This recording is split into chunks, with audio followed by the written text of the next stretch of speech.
I am recording this, so that's just your full disclosure. Hang on, before you do that.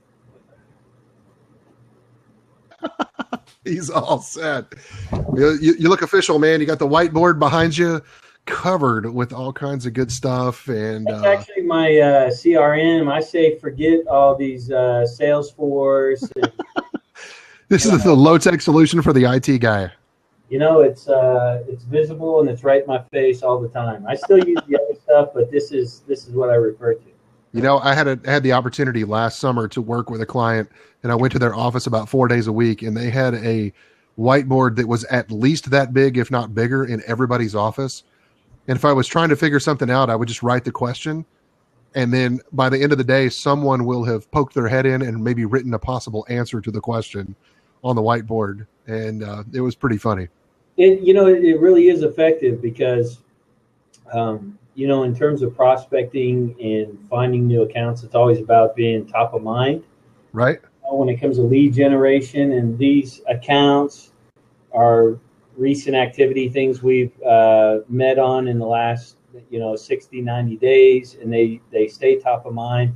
And we also have a lot of vendors that come through, right? And whether they're trying to solicit some type of referral partnership or just do some networking and things like that. Sometimes they'll look up on the board and say, "Hey, I've got a relationship there," or "One of my sales reps is working that account. How can we collaborate?" And it's just, again, we use all the sophisticated CRM tools and so forth, but this is something that it just helps it to stay top of mind and fresh in our memories. I dig it. So, folks, Success Chargers, we're here today with Jason Wright, and Jason is with a company called All Covered, which is part of the Konica Minolta empire, right? That's correct. Newly coined. Newly coined. I like that. So, is the name All Covered? I know you guys have had a recent change. We used to work together. I say work together. I was working for a client of yours, and our paths just kept crossing over time.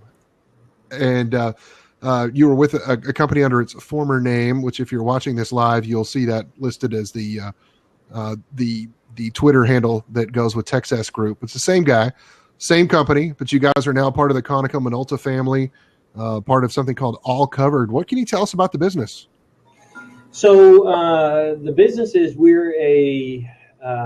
as far as All Covered, we're a nationwide managed IT services provider, so primarily focused in the infrastructure space, dealing with help desk, server and network monitoring, troubleshooting support services, data center, cloud, business continuity. So we, if you look at your traditional IT pyramid, at the bottom, you've got infrastructure services, which entail hardware, storage, data center, secure connectivity. We cover that.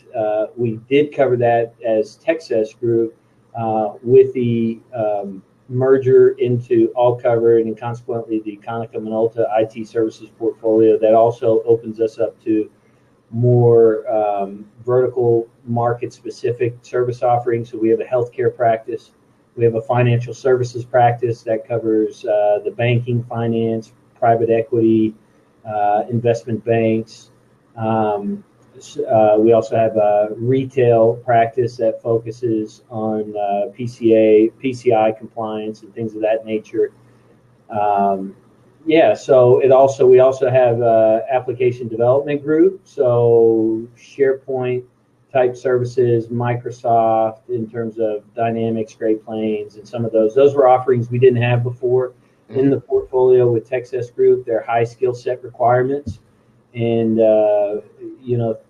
we now have those services available to us that we can go to market with both locally and nationally here as part of All Covered. So that put us into that middle tier as well on the IT pyramid, which is applications and application development. Of course, the top of that tier is, or that triangle, is strategy and consulting, and we certainly do that on a day-to-day basis with our clients, but it's not really a service that we bill for. So As Texas Group, we were a regionally focused, Houston-based managed services provider. We had a very successful run, had grown significantly over the years, but you get to a certain point where you somewhat plateau in the business. For us, those inflection points were at $1 million, $3 million, $5 million, and so on and so forth. And this last time around, we've been raising money to possibly look to acquire some other local partners that would put us in maybe that $20 million top line earnings space.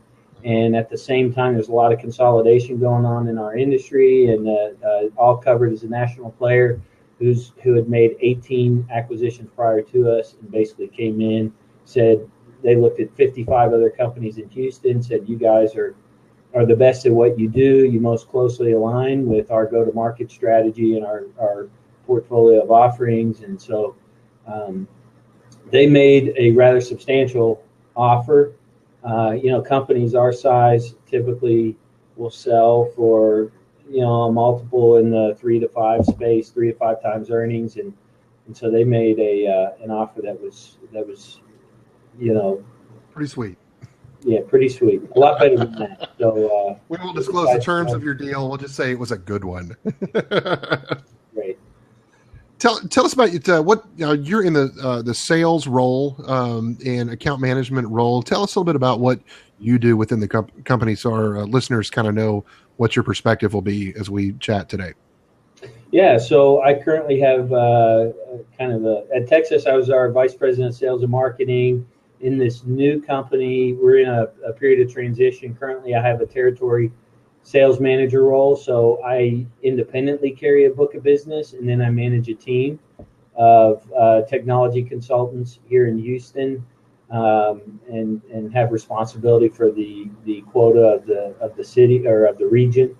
And then my role will change somewhere between January and March, where I'll take over effectively what is a GM role. They call it a market director. We have 25 markets across the U.S., so there's 25 market directors.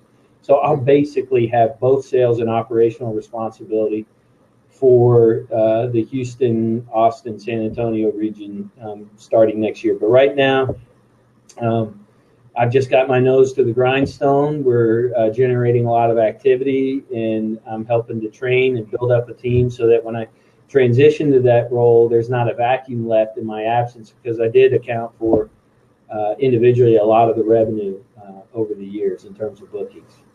Sure. And, you and I had met prior to our connection through Texas, or the company that has evolved to where you are today. We had met prior when I was doing some leadership development training and work here in the Houston area, and we just sort of connected and stayed in touch. And and the road was was great to allow us the chance to work together from a different perspective. And then here I am again, primarily focused once again doing leadership development consulting, and I was excited to see the opportunities that have unfolded for you.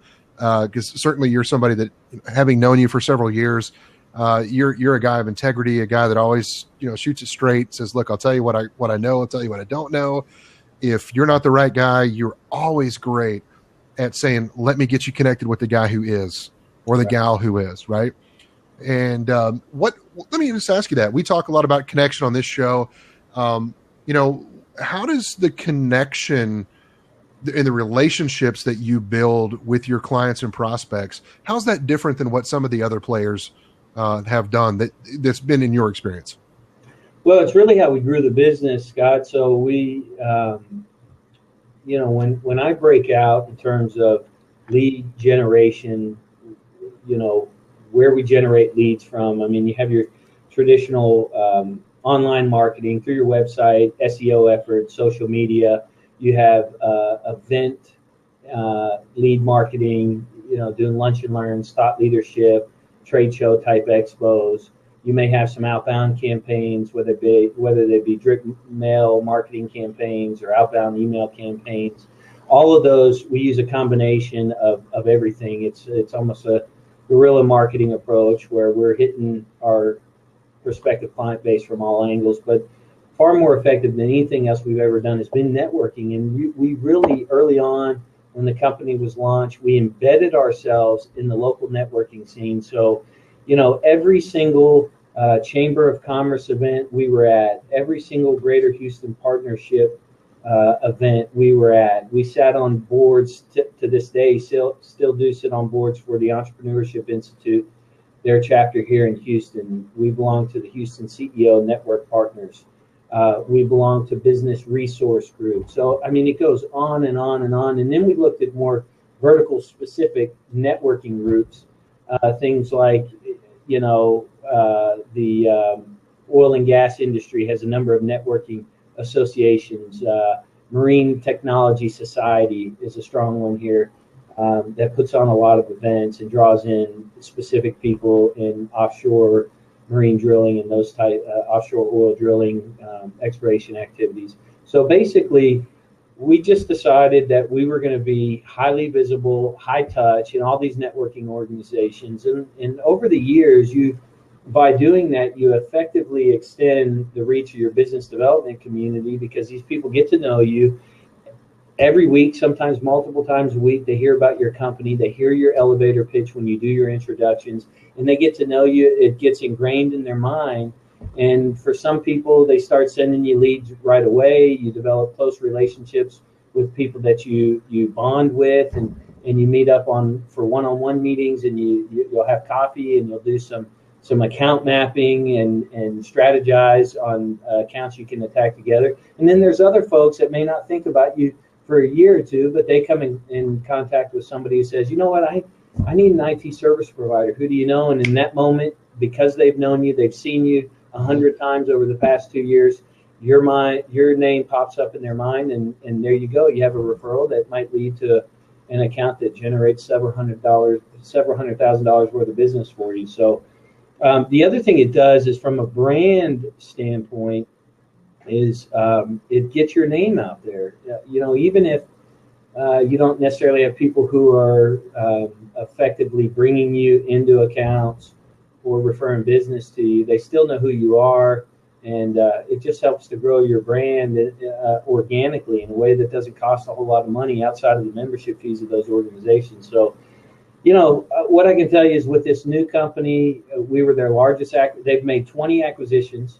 We were the largest acquisition to date, and right out of the gate, we were the number one market out of 25 markets nationally for recurring revenue services, which everybody's in my business is striving to achieve a high run rate, because that's where the profit is derived. And, we got that, Scott, through old school, hardcore, kick-ass, grassroots networking, and just being visible in the marketplace and being repetitive, always showing up in these groups and just getting the word out about who we are and what we do. Man, that's so helpful to hear. I'm getting an echo. I think I'm hearing myself coming back through your speaker. When we think about these different, there's networking groups, and then there's business partners, which really would be kind of two different channels. And I'm hearing you talk a lot about, early on we talked about you had resources that weren't available that are available today now that you're part of a larger group. And that, I think, would be that where you may have counted on some true business partners where you're actively engaged on a project with other vendors. They may be, subbing a piece of their expertise to you under your company and providing some expertise in those ways. But I want to talk for a minute about networking, because a lot of the listeners of this show are folks who some may be in a traditional job where they're in a sales role, they're developing a new business, a new arm, trying to get the word out. But some of these folks too are, they're entrepreneurs, they're bootstrapping their own business. And it's really easy to spend too much time just networking and not enough time actually doing work. When I hear you say you attribute so much of the success to the fact that you deliberately got out there, let me ask this kind of a two-part question. Number one, how do you find the right balance between I'm going to a networking meeting, boss, and actually, meeting with clients and prospects and trying to dig a little deeper to establish a relationship. The second piece of that is,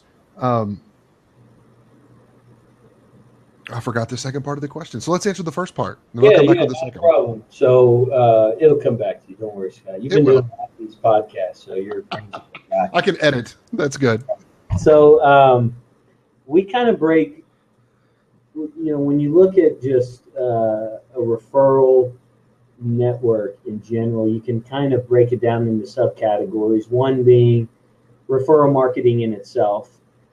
Two being actual networking, and then three, what I call strategic alliances, right? So we try to do structure very deliberate actions for each one of those channels or each one of those avenues. Let's take referrals, for instance. Okay. So there's an actual part of our sales process where once we've sold a customer and we've gone out to do the initial kickoff discussion with them and introduce the team that's going to be supporting them through the onboarding, there's an actual point in the process where we let them know that assuming we deliver on the deliverables, right, and we achieve a good score through the implementation and so forth, we're going to come back, Mr. Customer, and ask you for a recommendation or a referral to other people within your network who may be able to help us out. So it's kind of like the old,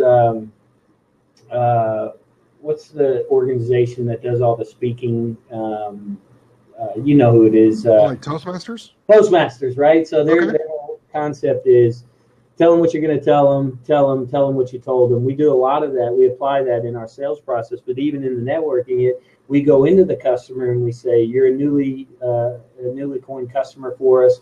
We're going to tell you that we're going to come back and ask for a referral, assuming we do a good job for you. Then we're going to do a good job for you. And after that, we're going to come back and ask that you go ahead and introduce us to another customer. So that's kind of the referral piece.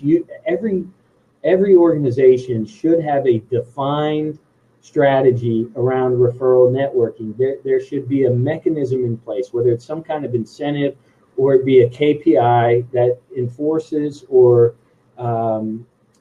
basically incentivize the sales team to go back and ask for referrals. It blows my mind how often salespeople are afraid to actually ask a customer they've already won business from, for recommendations or contacts for other people in their network. That's the lowest cost of sales, and It's the easiest thing to do. And most of those people don't think that way, so they're not going to give you that recommendation. So that's referrals. In terms of networking, I already talked a lot about that. You just have to be seen.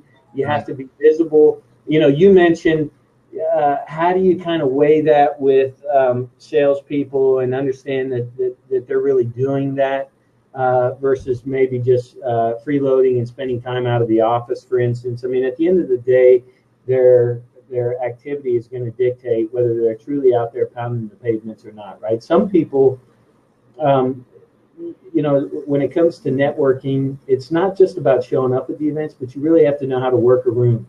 You have to be fearless. You have to be willing to go up where people are already huddled up together and just deliberately interject and say, hi, my name's Jason Wright. I'm with All Covered. Here's what we do, and here's how we bring value to the marketplace, and be able to knock that out in about 10 seconds and just be engaging. There's a lot of people, some of my sales reps in the past that I've taken on networking events, and they just they're nervous. They kind of hide over in a corner. They might see one person they know and stick to that person the whole time and down 3 or 4 margaritas while they're there.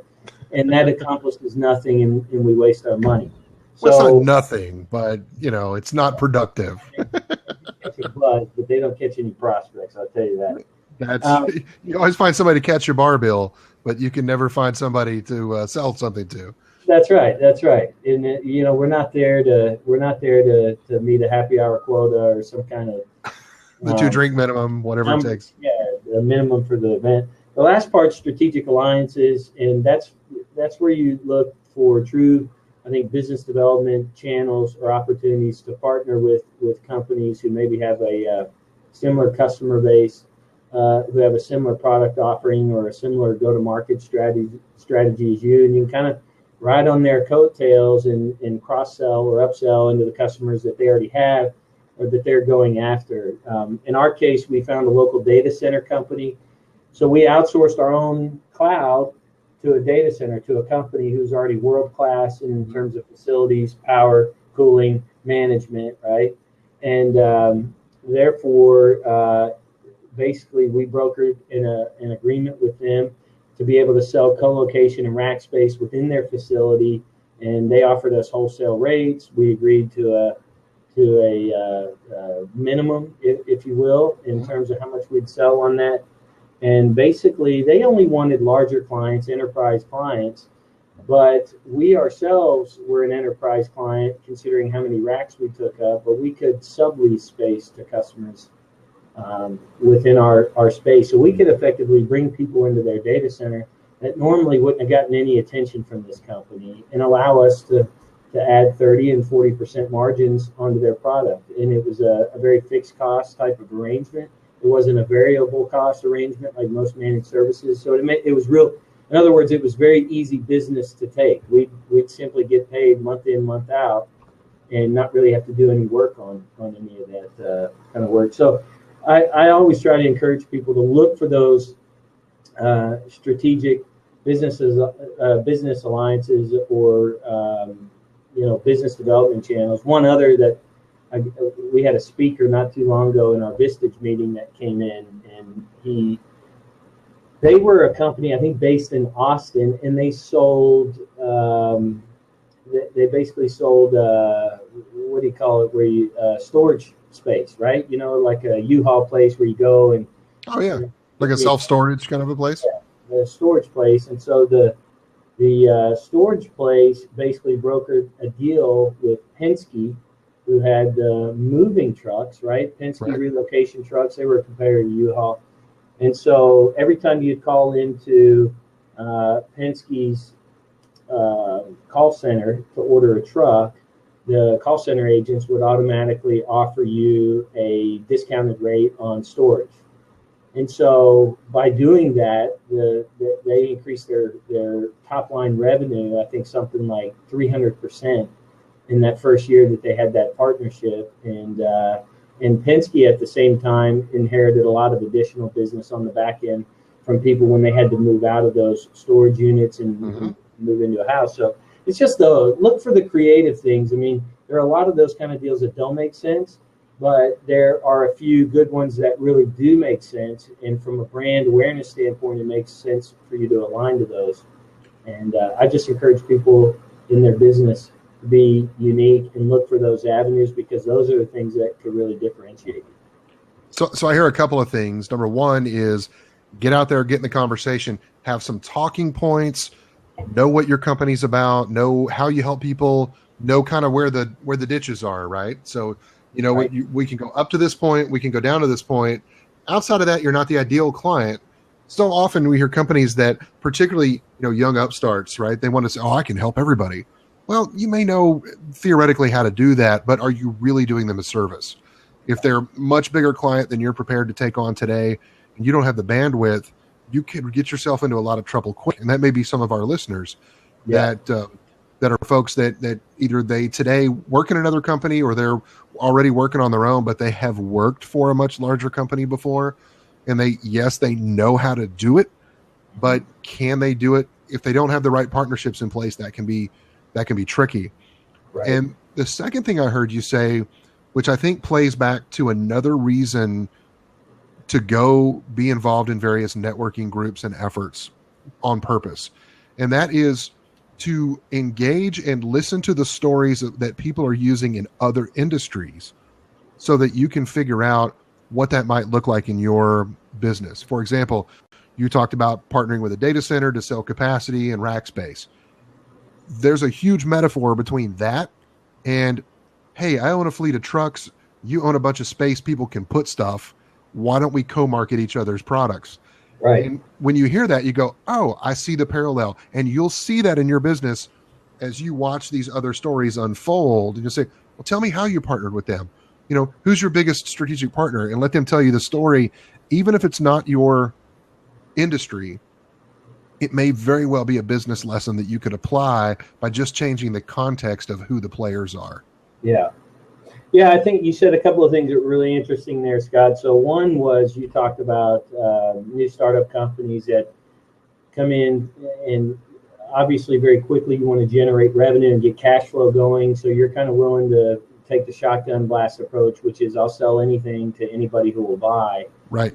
And, I wouldn't say that's always a bad idea, but if nothing else, it should be nothing more than a short-term strategy to get cash flow going. And then you should really get focused. I mean, we've always bought in to Jim Collins. If you're familiar with Jim Collins, Good to Great, great voice. He's written a number of great business books, and I always liked his books because it was all based on data analytics from a bunch of Stanford MBAs, right? It wasn't like his own hypotheses and his own thoughts or opinions. But in Good to Great, he talks a lot about the hedgehog concept, right? Finding that economic engine. What is that thing that you can make a lot of money on? What is that thing that you can derive high margin, high value from, right? So you find a business in a trending marketplace, something that's not necessarily highly competitive. But on top of that, it's all about being,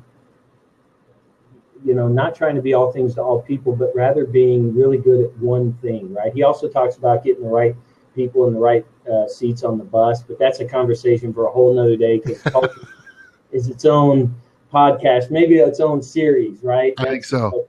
But for a startup, it's a good idea to find something that, as he calls it, you could be the best in the world at. What kind of service can you be the best in the world at, and go to market and be strong at that, and don't always necessarily take the high volume approach, but maybe more high value, high profit, right? So you may not grow as much in terms of top line, but you create a really nice business when your bottom line is really high and profitable. And so, one of the things we did, we were at a point about 5 years ago. I'd been in the business for a number of years. As a startup, we had brought a really unique model to market in the MSP space. We were the first guys that really came to market and said, forget the time and materials, call somebody when you have a problem. We're going to bring you a fixed fee, unlimited support type of arrangement, which combines the proactive side of IT support, and we're going to sell it to you on a contract basis, and you're going to pay a fixed fee per month. I mean, nobody was doing that when we came to market. Now it's the only way that you can even get IT services. So it was very innovative, and it allowed for us to grow very quickly. We all had enterprise backgrounds. We'd come from big companies, and so that was our story to the market, which is another key point I tell listeners is, it's kind of like Simon Sinek's Golden Circle philosophy. If you've ever seen his 18-minute YouTube video, but it's really smart. He talks about Apple and Nike and Gatorade and all these innovative companies and how they really start from the inside. He draws 3 circles, and the inside is why you do what you do. The middle is what you do, and the outside is how you do it. And most tactical people start on the outside, and they talk about what they do and how they do it, whereas companies like Apple, Nike, and Gatorade start on the inside and said, here's why we do what we do. Here's how we change the world.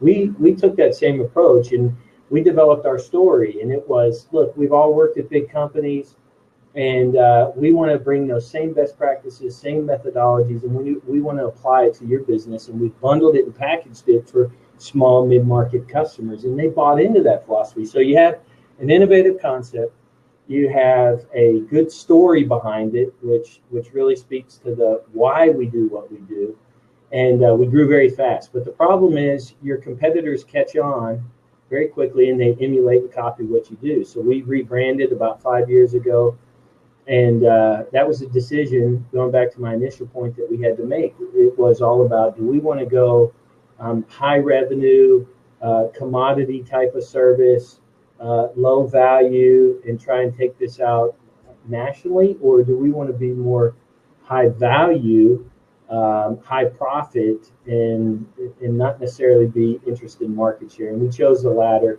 So we did a number of things. We redesigned our website, and we put a really strong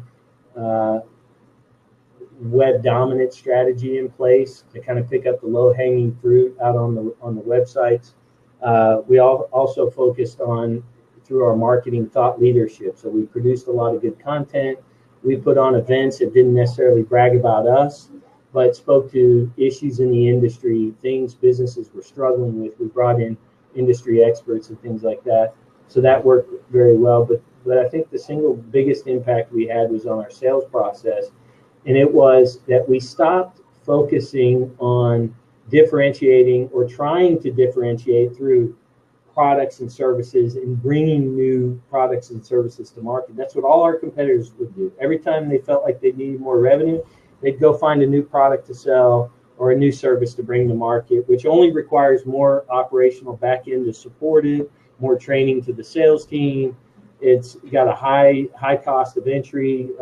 It takes a lot. So we said, we're going to basically go out to our customers first, and we're going to ask them, what do they like about our company? What do they not like about our company? Where do they pit our strengths versus weaknesses versus where do we pit our strengths versus weaknesses? And what do they, basically just a deep dive assessment. And we did that with all that data. We repackaged our offerings. We basically consolidated 5 offerings into one, and we took that hedgehog concept and we said, we're going to be the best in the world at this. This is what we're going to bring to market. If you're not looking for this product, then we're not your vendor. But we put so much into that offering that we threw everything in the kitchen sink in. And we created a sales playbook that was... Yeah, I wanted to ask about that because you were telling me just the other day when we were setting up for this interview, this has been something that I'm looking forward to you sharing that, because you've said that this has gotten the attention of a lot of the other sales leaders throughout the new larger group, the all covered group that you're a part of. Can you tell us about that? Yeah, so basically, the whole idea was some of the feedback we got from our customers, in a nutshell, was they didn't know what to expect in an engagement with us, right? They knew they could call us when their computer broke or their server went down and we'd come out and troubleshoot it. But in terms of any value and how that enabled their business to grow, they had no idea. And also, we didn't necessarily report to them on the work that we were doing in the form of metrics, performance metrics, right? So they didn't actually know what they were paying for. So, at the end of the day, we basically said, we're going to get really good at defining what does success look like for our customers. So we're going to identify KPIs up front early in the engagement, which are based on their pain points, their challenges, their barriers to entry in whatever markets they're trying to pursue. And then we're going to put a system in place that basically measures our performance against those metrics. Right, and we'll augment that with quarterly business reviews. We'll augment that with deep dive assessment and technology business roadmap plans. We'll even go so far as to do the financial analysis. We'll put together financial impact analysis modeling, because if you think about a lot of small and mid-market companies, they're not as sophisticated enough, at least from an IT standpoint, to know what they should be buying and know the difference between a CapEx model and an OpEx model, and when you factor in depreciation in their annualized IT expenses. So we would go in and paint that picture for them. And ultimately, what we were doing was we were defining what the touch points were all throughout the outsourcing engagement. And I think that was crucial in our business, because if you're going to be in the outsourcing business, the term outsourcing in itself, it kind of has a negative connotation. But again, if you can define, here's what success looks like, here's how we're going to measure it, and here are all the touch points you can expect from us all along the way. You surround them with a good team. In our case, we called it the assurance team, right? The defined resources within that group that supported the account. And it was amazing, Scott. I mean, we launched this, like I said, 4.5, 5 years ago. At the time, our all-in seat price, which is how our industry is measured in terms of efficiency and profitability, at least in our go-to-market strategies, we were at $75 per user per month, and we had immediately introduced this at $95 per user per month. So pretty big jump right out of the gate. We had so much success with it that a few months later, We bumped it up to $99 per user per month. And then a year later, we went to $110 per user per month. And a year later, we went to $125. So while the market is being highly commoditized and their prices are being driven down, and all they can do is compete on price, we were going against the grain, kind of like salmon swimming up the stream, and we were positioning ourselves as high value. I wouldn't say a niche player, but a premium reseller of those type of services, and our prices were going up, and the results speak for themselves. We went from a net earnings percentage of sales of around 10% to the last quarter before we sold at 24%.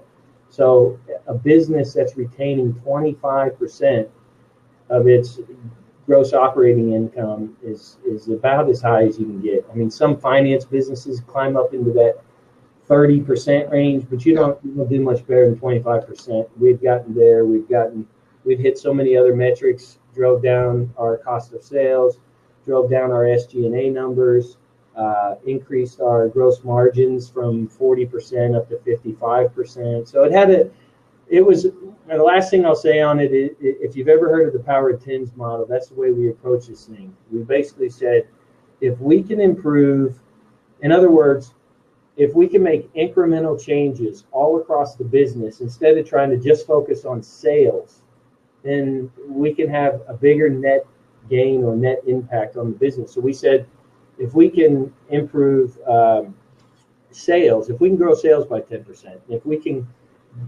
increase operational efficiency by 10%, if we can reduce our customer churn by 10%, if we can reduce our employee turnover by 10%, then effectively we could have a net gain of 40%. In that first year we did this, took about a year to put in place. That first year, I have a picture holding a trophy at a local event here that said we grew by 44%. So, wow. some of that's luck, but we were spot on. I mean, it was a really cool experience. And I've had the good fortune of speaking nationally about this at some different IT conferences, and everybody has the same challenge when it comes to sales. How do we grow sales?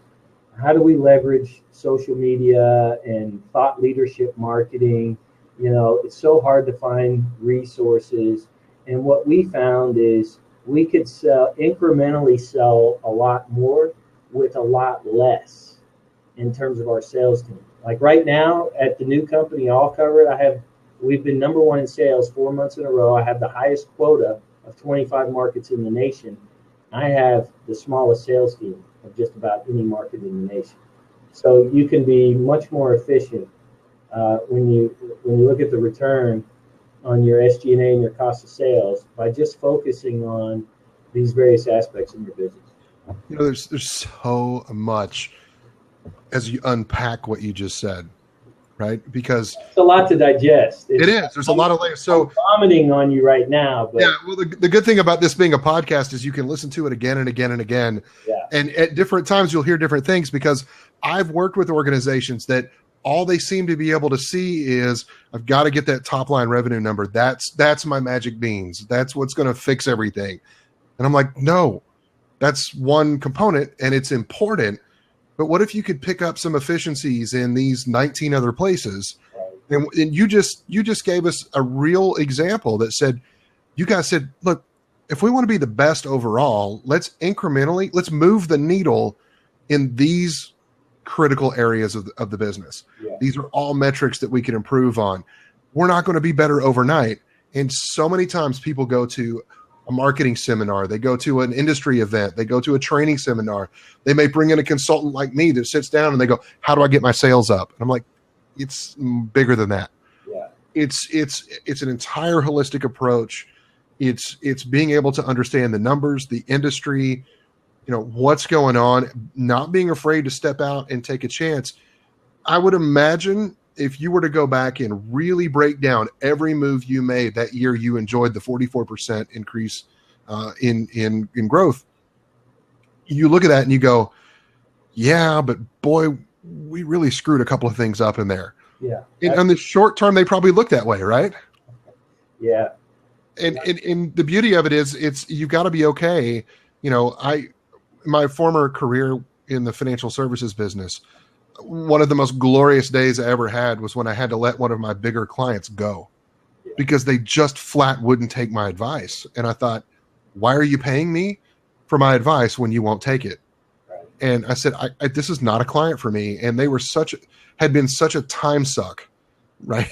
Yeah. They had taken so much energy away from what I'm doing. And sometimes you have to do that. You've got to, my friends that I know that work in the fundraising arena for nonprofits and education and other places. They say sometimes, you have a donor that just wears you out so bad, you just let them go. They call it bless and release. Yeah. They're like, you know what, we appreciate you. Thank you for all your support.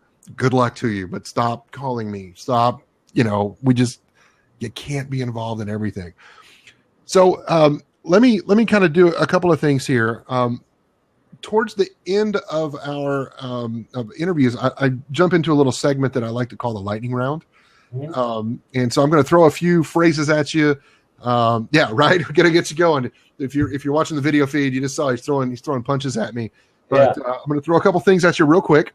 Okay. And just try to get a little input from you. Some of it's fun, some of it's serious, but it's all kind of there. So let me ask you this. Tell me what this word means to you, and we'll just keep, these are short, quick, what comes top of mind, 15, 20-second answers. What does it mean to you when you hear the word connection? Emotional is a word that comes to me. Nothing's changed since the beginning of time, since caveman. People buy from people they like. That never changes. So from a lot of the stuff I talked about with networking and stuff, it always behooves me to get in front of people. Right? I don't want to sell over the phone. I don't want to sell over WebExes. That's why networking and all those things work for me. If I'm in front of the customer, I'm selling, I'm closing. That's awesome. Tell me what this means to you. What does happiness mean to you? Oh, for me personally, happiness is grounded in my faith in Jesus Christ. I mean, that's my one true purpose. Being a good husband and being a father. I always say if you're, in my opinion, if you have faith and you're connected to Christ, then everything else flows from that. All those other things aren't priorities. It's just a personal relationship with Christ, and then your work life, your personal life, your family life, being a good husband, everything else just, it all falls in line as long as that connection is in place and it's invested in. All right, one more quick hit here. What does success mean to you? I think success to me ultimately means how successful have I helped other people to become. At the end of the day, I like making a lot of money, and I like growing businesses, and I get a lot of satisfaction out of that. But what drives me more than anything is ultimately growing a business so that we can employ more and more people. I see it as a purpose, and I try to instill that in my staff. Ultimately, I think everything should be purpose driven. That's why soldiers in the military are always so united, have such good communication, have such good teamwork, because they're all united around a purpose that is derived from life or death. Now, in our case, in the corporate world, it's not physically a life or death situation, but ultimately, if we fail our customers, they could go out of business. And I try to instill that so that ultimately, our growth is apparent, and it helps us to employ more people. And I think that's what success is. The more people you can employ, the more families you support, it has a ripple effect throughout their lives and their families. Love it. All right, so here's a fun question for you, and then one last serious one before we go. But you're stranded on an island. You're going to be there for the rest of your days, all by yourself. But through the magic of some crazy technology run by coconuts and sand, you can have with you one album of music that's with you. What is the album that you've got with you that you can listen to for the rest of your days on this island? Oh man, that's not even a hard one for me. It's so easy.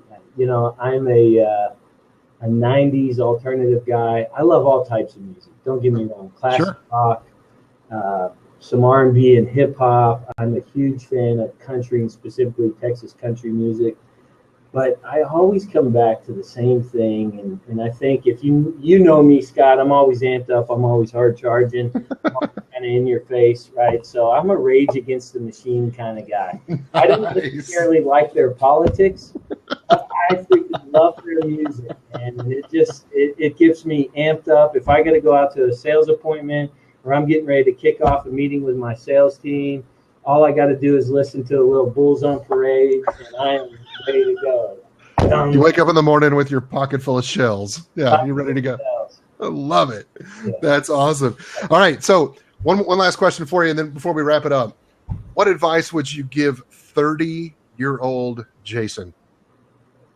That's not that long ago. Maybe we should go to 20-year-old. Hell, all right, let's go to 20-year-old. 20-year-old Jason, what do you tell yourself? Well, going to an earlier statement, God has blessed me so much with a wonderful wife who really helped ground me and helped me to steer me in the right direction. I mean, advice I would give to the 20-year-old, because I think my life since 20 years old, quite frankly, couldn't have gone any better. Maybe 15 to 20 was rough, but I would say when times get tough and the crap hits the fan at your job, don't just leave, because you're always, especially when you're in a sales or business development role, you're always starting over at the next place. But stay put, grind it out through tough times, because your employer will see you as loyal. It'll open you up for opportunities of upward mobility. And if you can just get through sometimes the tough times, here we are, it's 9/11. Everybody remembers what happened to the financial markets after 9/11, or the financial collapse of 2008. Sometimes people get a little thin in the wallets and they want to jump. Just stay put. If you have a bad boss, work through it. Don't be so quick to leave. The grass isn't always greener on the other side. Stick it through, and it'll pay dividends, I promise you. And I wish I could have gone back and told myself that 15 years ago. Well, I think that's good advice to kind of leave it on today. That in the interest of being a good husband and a good dad, we're coming up on the time of the day where I'm going to go pick my kiddo up from daycare, and we're headed to where she does gymnastics for an open gymnastics night. So I want to go play in the foam pit with my daughter. So we're gonna go head off and do that, man. Watch out for the needles. I hear there's needles in there. No, don't tell me that. Don't tell me, because I'm going head first, man. I'm diving right in. She gets to do that every Saturday, but I don't get to see it all the time. So I'm going for Friday night play night at the gym with my daughter. It's going to be fun. Jason, it's good to see you. Thanks so much for being here. Thanks for having me. Look forward to doing it again.